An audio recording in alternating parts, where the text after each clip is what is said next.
And there's something called the wealth gap.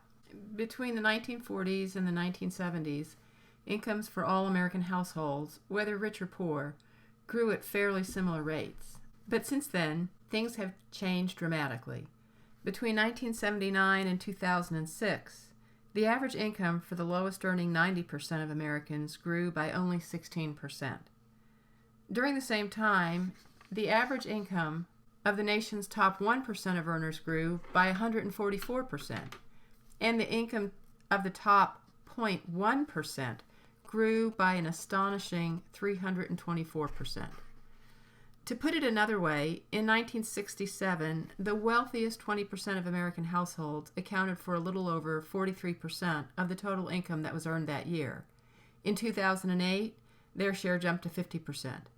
During that same period, the share for the bottom 20% dropped from 4.1% to 3.4%.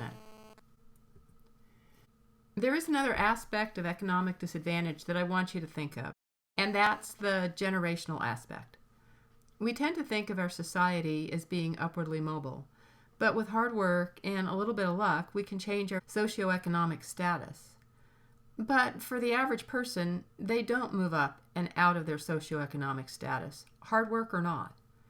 On average, it takes about 5 generations to erase the disadvantages or advantages of a person's economic origins. Within the span of a single generation, there isn't much social mobility. Wealthy parents tend to have wealthy children. Poor parents tend to have poor children. More than 40% of Americans born into the poorest fifth of households remains there as adults.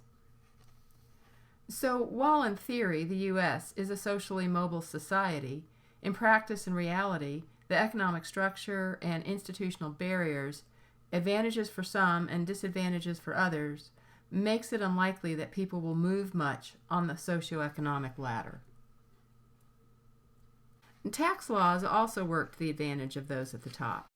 The rich do pay a lot of taxes as a total percentage of all taxes collected.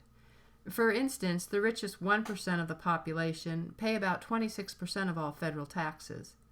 However, they don't pay a lot of taxes as a percentage of what they earn and can afford.